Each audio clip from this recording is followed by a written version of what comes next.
simplify. Okay, we are given this simplify 3a square c square b to the power of 4. We have c or bracket equals to the power of 3. So feel free to pause this video and see if you can attempt it. Okay, let's do it together now. This thing, remember, this was when we looked at the third rule of indices. When you have a power outside the bracket, all the values, all the numbers in that bracket will get or possess the power outside. So if you are simplifying this, you're going to begin by doing it like this. So this is something as when you distribute the power outside the bracket, this is something as 3 to the power 3 times a squared to the power 3, all right, times b to the power 4 cube times c to the power 3. Okay, so when you keep simplifying this guy, you're going to have 3 to the power 3 will give us 27. We have 27 times, now we now have a to the power 2 times 3 times b to the power 4 times 3 times c to the power 3. Now, when you break it down further, our final results will be going to have 27 times a to the power 2 times 3 give us 6,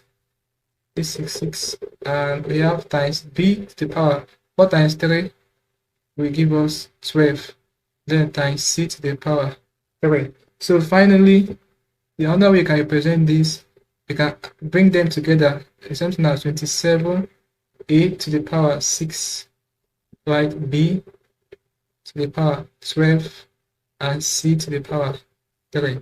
So that will be the results or the answer to this question. Okay, so let's wipe this number by another example. You will solve. Let's wipe this. Okay, now what if we have something like this? Let's say you're giving g to the power 6. The power is fraction 1 over 2.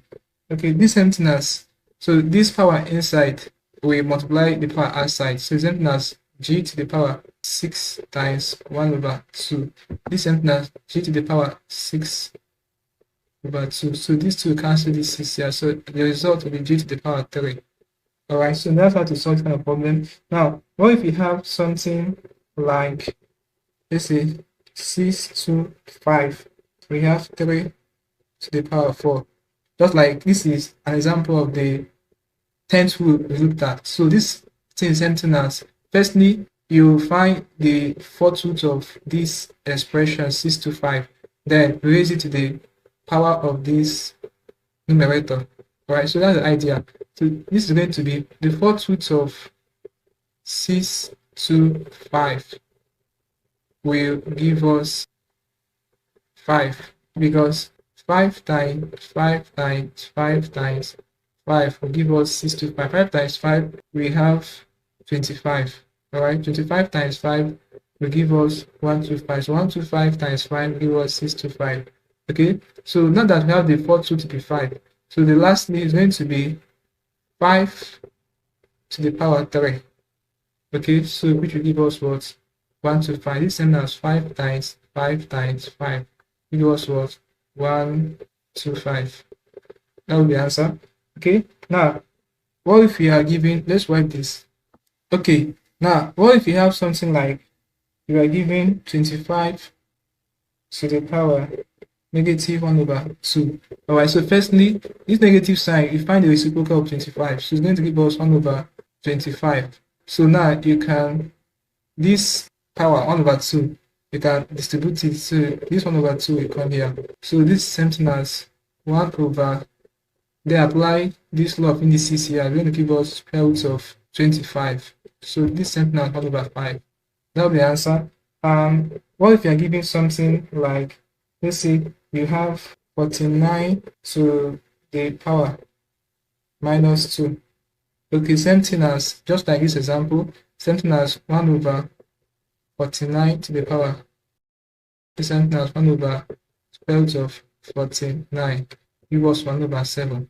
That's the answer. And lastly, before we end the class, what if you're given something like 27 over 216, 27 over 216, bracket close, and we have the power to be minus 1 over 3.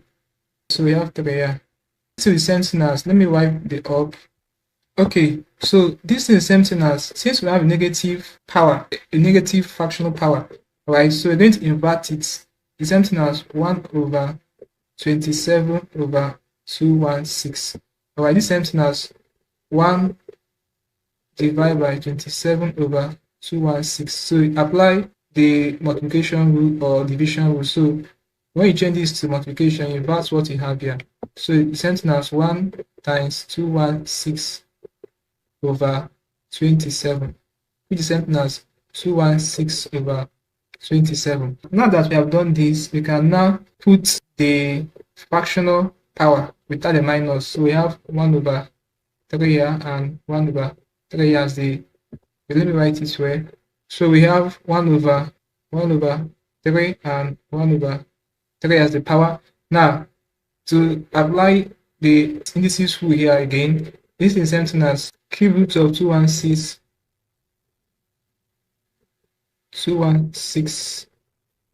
This is 6 over cube root of 27. Alright, so cube root of 216 give us 6, and cube root of 27 give us 3. So 3 into 6 give us what? 2. So 2 will be the final answer to this question. It's as simple as that, guys. So this is basically how you can deal with problems involving laws of or rules of indices or power and rules of values or algebra. I hope you learned something interesting from this video.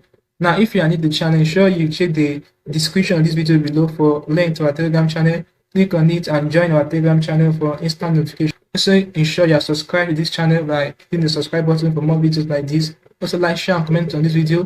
Tell me how you feel from what I learned from this class. If you seem to have any specific questions to ask regarding these laws of indices or these power and rules of values, feel free to leave your question in the comment section below, and I'll be sure to give you a response. That's it for this class, guys. Now check the end screen above, click on it, and I'll see you in the next video. Thanks for watching.